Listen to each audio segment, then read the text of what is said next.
Take a second. Oh, well, you should start with that conversation. But I tell you what, this is what we'll do. We'll see if there's some sort of agreement where this is not a first degree.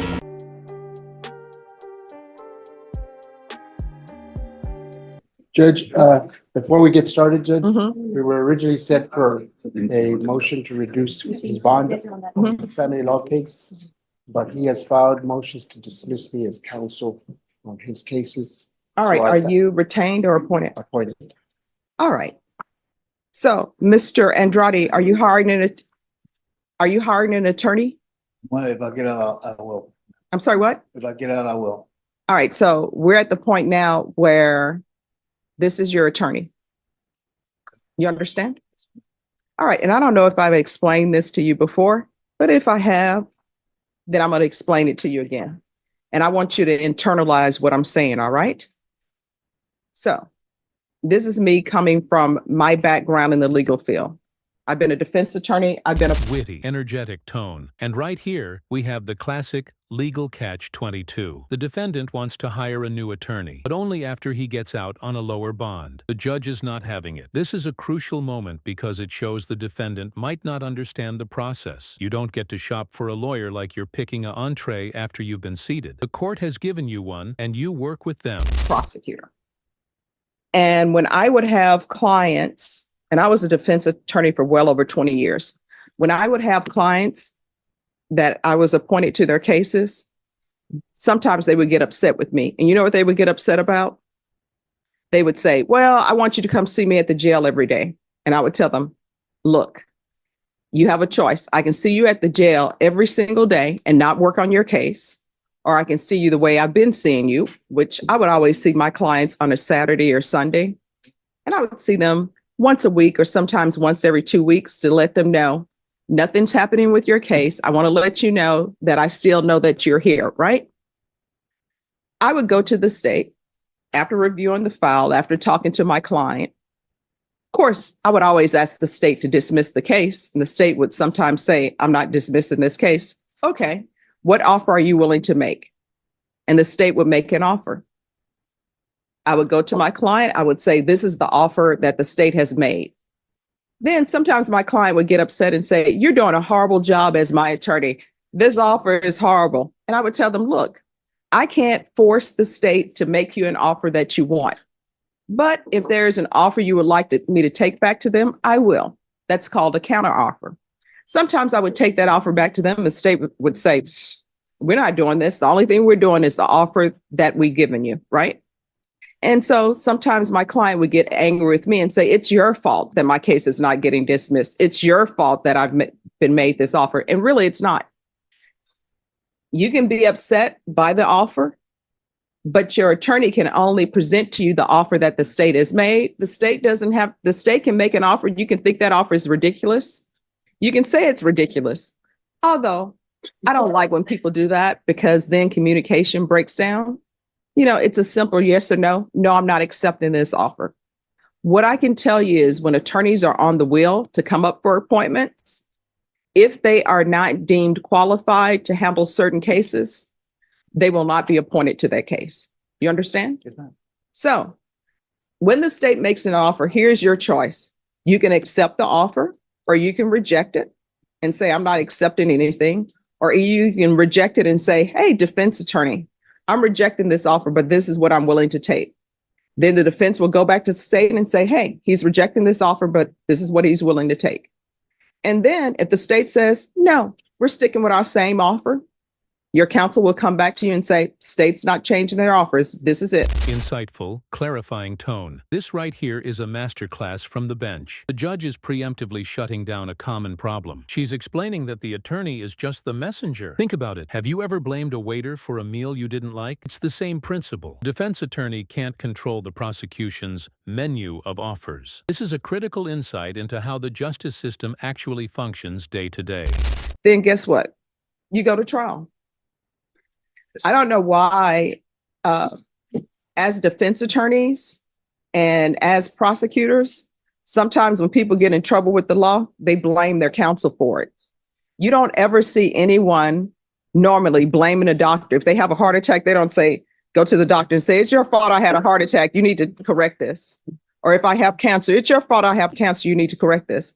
But what I've discovered in this profession, clients sometimes blame their counsel for the fact that their case has been dismissed, for the fact that they're in jail, when really it's not the counsel's fault. You understand? It's not. So I'm not giving you another attorney. If you want to hire an attorney, you can. And if you want to hire an attorney, then, okay, this bond motion is not going to be heard today. What's going to end up happening is I'll reset you. When are you going to have an attorney? Well, you say I can, well, I just did. Judge, No, I mean, there's no, I guess I'll stick with him. If you want another attorney, then you have to retain one. I'll stick with him. Judge, just to be Energetic, dramatic tone. Whoa! Hold on. The attorney just dropped a bombshell. His client is a habitual offender facing a first-degree felony, and he's not even qualified to handle that level of case. This changes everything. The judge's entire speech might have been for a case she can't even preside over. This is the kind of last-second twist you see in legal dramas, but this is real life. Plot thickens. transparent, Judge. He's indicted as a habitual on his cases, so that would make it a first degree. And I only take second degrees. Oh, well, you should start with that conversation. But I tell you what, this is what we'll do. We'll see if there's some sort of an agreement where this is not a first degree. If there is not that agreement, then we'll go from there. Okay? Yes. All right. Thank you. Same Ralph Emanuel Delgado, who was placed on community supervision in 2022 CR 2672 for the offense of possession of a controlled substance, penalty group 1, less than 1 gram, on April 20, 2022 for a term of 2 years. Is that you? Yes, ma'am. All right, state. Violated condition number 4 in Bexar County, Texas. The defendant, Ralph Emanuel Delgado, did then and there failed to report to the supervision officer as directed for the months of December 2022, June and July 2023, in violation of condition number 4. How do you plead to that? True or not true? True. A proposed agreement? Yes, Your Honor, and we have discussed it with probation. It's to deny the motion and alter and amend for access services and ISP. That is your agreement, Your Honor.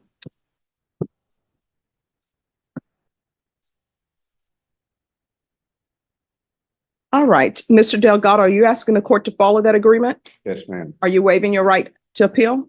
Yes, ma'am. All right, could you raise your right hand for me, please? Do you solemnly swear or affirm the testimony you give will be the truth and nothing but the truth, so help you God? Yes, ma'am. All right, you can lower your hand, state your name for the record. Ralph E. Delgado. All right, Mr. Delgado, why have you not been reported? Engaging, questioning tone. Okay, audience, let's pause for a second. The judge is cutting through the excuses and getting to the heart of the matter. He's offering help, but she needs honesty. What do you think is really going on with Mr. Delgado? Is he struggling with addiction, homelessness, or just a lack of accountability? Drop your theories in the comments below. This is where the court's desire to help meets the defendant's reality. What's going on? Well, actually, I did report, but when I reported, because they had me signed in the day that I had left, my appointment was at 11, and my probation officer, he came out about 11:15, and I saw him, and he called her name, and I thought it was me, so I started getting up to go over there, and then he told me to sit back down. So I sat back down, and I sat there till like 12:15, 12:30, something. All right, like so you're saying this has happened each month because you have not reported for more than 1 month. And you haven't been, although they're not considering it, and I'm not going to take it in consideration, but it also says in the motion to revoke, you have not been submitting to drug testing. Here's the thing. Both of them, the state and defense, have come to an agreement to continue you. Probation obviously wants to continue to work with you. But if you're not going to be honest, and if you just want to go to the state jail facility, I'll just send you to the state jail facility and you can get help on your own. But if there's something going on in your world that is making you unsuccessful at this probation, you need to let the court know. Because there are other people that we can place in ISF. It's not unlimited. You know, we don't have unlimited space in ISF. We don't have unlimited space for people to get help with their drug issues. So if you just want to do your time, you can do your time and be done. I'll take the probation. All right, so why are you not being successful at probation? That's what I'm trying to figure out. The one time I didn't go on the day that he wanted me to, it was like 3 o'clock in the afternoon. And he wanted me to go from the probation officer on 90 to downtown. And I didn't get there till 4:30, and then they already quit the testing. So, but I did go the next day, but I didn't get there the day that he assigned me to. Okay. All right. And so with regards to potential mental health, how are we going to work with that probation? Access services, the outpatient treatment with the Center for Healthcare Services that provides case management for all mental health services. All right, how Whether or long? not you have insurance. All right, let me ask you this. How long will it take for them to set him up with that? To be completely honest, I don't have a time frame. We have to send over the referral. This is something new that's been brought to our attention. But my understanding has been great success. All right, so then this is what we will do then. I don't think, oh, and you sent the email. Thank you so much, Bashan. All right, so then this is what I want to do. I'm going to deny the motion. Alternate amend conditions to include. Summarizing, sharp tone. And there you have it. After all that, the resolution is a 2-week jail sanction to transition him into a program and to keep him out of jail. It's a paradox, but it's a common one. The court uses jail as a tool to stabilize the situation. He admits his violation, gets a short sanction, and is supposed to walk out with a new support system. The question is, will it work this time, or is he just kicking the can down the road?